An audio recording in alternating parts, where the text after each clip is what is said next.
നമ്മുടെയൊക്കെ വീടുകളിലെ കുഞ്ഞുങ്ങളുടെ പരിചരണത്തിനും ശുചിത്വത്തിനും ദശാബ്ദങ്ങളായി അതിവിശ്വസ്തമായ ഒരു പേരായിരുന്നു Johnson and Johnson baby powder. എന്നാൽ നൂറ്റാണ്ടിലധികം നീണ്ട ആ പ്രശസ്തിക്ക് മുകളിൽ കരിനിഴൽ വീഴ്ത്തിക്കൊണ്ട് തങ്ങളുടെ ടാൽക്കം അധിഷ്ഠിത പൗഡർ അണ്ഡാശയ അർബുദത്തിന്, അതായത് ഒവേറിയൻ ക്യാൻസറിന് കാരണമായി എന്നാരോപിച്ച് നൽകിയ 10,000-കണക്കിന് ഹർജികൾ ഒത്തുതീർപ്പാക്കാൻ $5.5 ബില്യൺ, അതായത് ഏകദേശം 46,000 കോടിയിലധികം രൂപ നൽകാൻ കമ്പനി ഒടുവിൽ സമ്മതിച്ചിരിക്കുകയാണ്. അമേരിക്കൻ കോർപ്പറേറ്റ് ചരിത്രത്തിലെ തന്നെ ഏറ്റവും ദൈർഘ്യമേറിയതും വിപുലവുമായ നിയമ പോരാട്ടങ്ങളിലൊന്നായ ഈ കേസിൽ ഏകദേശം 76,000 പരാതിക്കാർക്ക് ആശ്വാസം നൽകുന്ന ഒന്നാണ് ഈ പുതിയ കരാർ. കമ്പനി തങ്ങളുടെ ഉൽപ്പന്നങ്ങളിൽ യാതൊരുവിധ വീഴ്ചയും സംഭവിച്ചിട്ടില്ലെന്ന് ഇപ്പോഴും വാദിക്കുന്നുണ്ടെങ്കിലും അതിസങ്കീർണമായ ഈ കേസ് എന്നേക്കുമായി അവസാനിപ്പിക്കാനാണ് ഈ ഭീമമായ തുക നൽകാൻ കമ്പനി തയ്യാറായിരിക്കുന്നത്. ഈ ഒത്തുതീർപ്പ് കരാർ പ്രകാരം ആദ്യഘട്ടത്തിൽ ഏകദേശം $5.5 ബില്യൺ തുകയാണ് കമ്പനി നൽകേണ്ടി വരുന്നത്.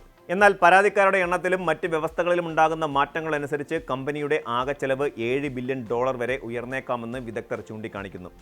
ഒത്തുതീർപ്പ് തുകയുടെ ആദ്യ ഗഡുവായ $3 ബില്യൺ 2027-ലും ബാക്കി തുക 2028-ലും നൽകാനാണ് പദ്ധതിയിട്ടിരിക്കുന്നത്. എന്നാൽ ഈ കരാർ പൂർണ്ണമായും നിയമപരമായി നിലവിൽ വരണമെങ്കിൽ ഒരു പ്രധാന നിബന്ധനയുണ്ട്. നിലവിലുള്ള ഹർജിക്കാരിൽ കുറഞ്ഞത് 95% ആളുകളെങ്കിലും ഈ ഒത്തുതീർപ്പ് നിർദ്ദേശത്തിന് ഔദ്യോഗികമായി അംഗീകാരം നൽകേണ്ടതുണ്ട്. മുൻപ് നടപ്പിലാക്കാൻ ശ്രമിച്ച സങ്കീർണമായ ബാങ്ക്റപ്സി പ്രക്രിയകളിൽ നിന്ന് വ്യത്യസ്തമായി നേരിട്ടുള്ള ഒരു ധാരണയിലൂടെയാണ് ഇരകൾക്ക് നഷ്ടപരിഹാരം നൽകാൻ തീരുമാനിച്ചിരിക്കുന്നത്. നിലവിൽ കേസ് ഫയൽ ചെയ്തിട്ടുള്ളവർക്ക് മാത്രമേ ഈ തുക ലഭിക്കൂ എന്നതും ഭാവിയിൽ വരാനിരിക്കുന്ന പുതിയ കേസുകളെ ഇത് ബാധിക്കില്ല എന്നതും ഈ കരാറിൻ്റെ സവിശേഷതയാണ്. ഇതിലൂടെ നിലവിലെ ഇരകൾക്ക് 1.5 വർഷത്തിനുള്ളിൽ തന്നെ നഷ്ടപരിഹാരം ലഭ്യമാക്കാൻ സാധിക്കുമെന്ന് ഹർജിക്കാരുടെ അഭിഭാഷകർ വ്യക്തമാക്കുന്നു. ഈ വമ്പൻ നിയമ പോരാട്ടത്തിൻ്റെ അടിത്തറ സ്ഥിതി ചെയ്യുന്നത് ടാൽക്ക് എന്ന പ്രകൃതിദത്ത ധാതുവിലാണ്. മഗ്നീഷ്യം, സിലിക്കൺ, ഓക്സിജൻ എന്നിവ അടങ്ങിയ ടാൽക്ക് ഈർപ്പം വലിച്ചെടുക്കാനും ചർമ്മത്തിൽ ഘർഷണം കുറയ്ക്കാനും മികച്ചതായതിനാൽ പതിറ്റാണ്ടുകളായി സൗന്ദര്യവർദ്ധക വസ്തുക്കളിലും ബേബി പൗഡറുകളിലും വ്യാപകമായി ഉപയോഗിച്ചു വരുന്നു. എന്നാൽ ഭൂമിക്കടിയിൽ ടാൽക്ക് ഖനനം ചെയ്യുമ്പോൾ അതിനോടൊപ്പം ക്യാൻസറിന് കാരണമാകുന്ന ആസ്പെറ്റോസ് എന്ന വിനാശകാരിയായ ധാതുവും പ്രകൃതിദത്തമായി കലരാൻ വലിയ സാധ്യതയുണ്ട്. പെൺകുട്ടികൾ സ്വകാര്യ ഭാഗങ്ങളിൽ ടാൽക്കം പൗഡർ ദീർഘകാലം ഉപയോഗിക്കുമ്പോൾ അതിലെ സൂക്ഷ്മകണങ്ങളും ആസ്പെറ്റോസ് നാരുകളും പ്രത്യുൽപാദന വ്യവസ്ഥയിലൂടെ ഉള്ളിലെത്തി അണ്ഡാശയത്തിൽ വീക്കവും ഒടുവിൽ അർബുദവും ഉണ്ടാക്കുന്നു എന്നാണ് ഹർജിക്കാർ ആരോപിച്ചത്. ഇതിനു പുറമെ ശ്വാസകോശത്തെയും വയറിനെയും ബാധിക്കുന്ന മിസോതെലിയോമ എന്ന അപൂർവ അർബുദത്തിനും ഇത് കാരണമായതായി കേസുകളുണ്ടായിരുന്നു.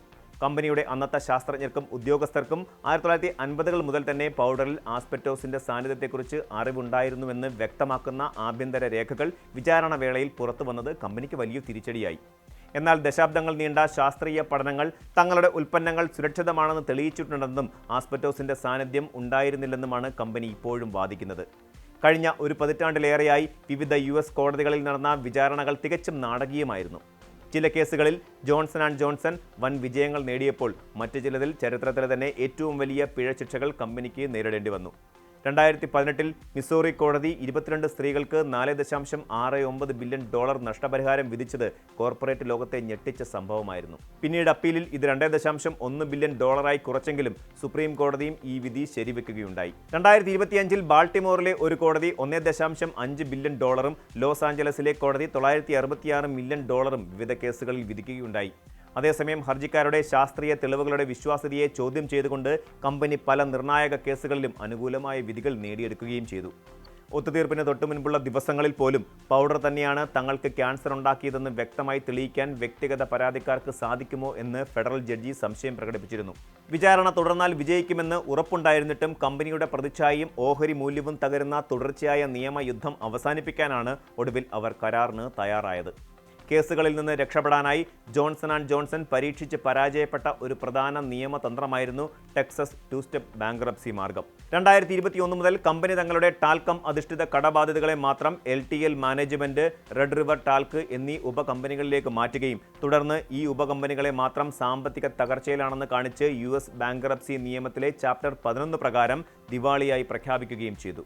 എല്ലാ നിയമ നടപടികളും തടഞ്ഞുവെച്ച് തങ്ങൾക്ക് അനുകൂലമായ ഒരാഗോള ഒത്തുതീർപ്പിൽ എത്താനായിരുന്നു കമ്പനിയുടെ ശ്രമം. എന്നാൽ ഈ കുതന്ത്രത്തെ US അപ്പീൽ കോടതികളും ഫെഡറൽ ജഡ്ജിമാരും കടുത്ത ഭാഷയിൽ വിമർശിക്കുകയും തള്ളിക്കളയുകയും ചെയ്തു. മാതൃകമ്പനിയായ ജോൺസൺ ആൻഡ് ജോൺസൺ കോടിക്കണക്കിന് ഡോളർ ആസ്തിയുള്ള ശക്തമായ സ്ഥാപനമാണെന്നും അതിനാൽ ഉപകമ്പനികളെ ഉപയോഗിച്ചുള്ള സാമ്പത്തിക തകർച്ചാവാദം നിലനിൽക്കില്ലെന്നും കോടതി വ്യക്തമാക്കി. 3 തവണ ബാങ്ക്റപ്സി അപേക്ഷകൾ കോടതി നിരസിച്ചതോടെ വിചാരണ കോടതികളിലെ തത്സമയ കേസുകൾ വീണ്ടും സജീവമാകുകയും ഒടുവിൽ കമ്പനിക്ക് നേരിട്ടുള്ള ഒത്തുതീർപ്പിലേക്ക് വരേണ്ടി വരികയും ചെയ്തു. വിവാദങ്ങൾ ശക്തമായതോടെ 2020-ൽ അമേരിക്കയിലും കാനഡയിലും ടാൽക്കം അധിഷ്ഠിത ബേബി പൗഡറുകളുടെ വിൽപ്പന ജോൺസൺ ആൻഡ് ജോൺസൺ നിർത്തിവച്ചിരുന്നു. പിന്നീട് 2023-ൽ ആഗോളതലത്തിൽ തന്നെ ഇത്തരത്തിലുള്ള പൗഡർ പൂർണ്ണമായും ഒഴിവാക്കുകയും പകരം സുരക്ഷിതമായ കോൺസ്റ്റാർച്ച് അടിസ്ഥാനമാക്കിയുള്ള പൗഡറുകളിലേക്ക് കമ്പനി മാറുകയും ചെയ്തു. കൂടാതെ തങ്ങളുടെ കൺസ്യൂമർ ഹെൽത്ത് വിഭാഗത്തെ കെൻവ്യൂ എന്ന പേരിൽ വേർപെടുത്തി പുതിയ കമ്പനിയാക്കുകയും ചെയ്തു. നിർദ്ദിഷ്ട $5.5 ബില്യൺ നഷ്ടപരിഹാരം നൽകുന്നത് സാമ്പത്തികമായി ഭാരമാണെങ്കിലും കമ്പനിയുടെ ഭീമമായ വിറ്റുവരവും സാമ്പത്തിക ഭദ്രതയും കാരണം ഇതവരുടെ നിലനിൽപ്പിനെ ബാധിക്കില്ലെന്നാണ് സാമ്പത്തിക വിദഗ്ധരുടെ വിലയിരുത്തൽ. എങ്കിലും ഉപഭോക്താക്കളുടെ ആരോഗ്യവുമായി ബന്ധപ്പെട്ട വിവരങ്ങൾ മറച്ചുവെക്കുകയും തടസ്സവാദങ്ങൾ ഉന്നയിക്കുകയും ചെയ്യുന്ന വൻകിട കമ്പനികൾക്ക് ഈ കേസ് വലിയൊരു മുന്നറിയിപ്പാണ്. ജനങ്ങളുടെ വിശ്വസ്തത നേടിയെടുക്കാൻ പതിറ്റാണ്ടുകൾ വേണം.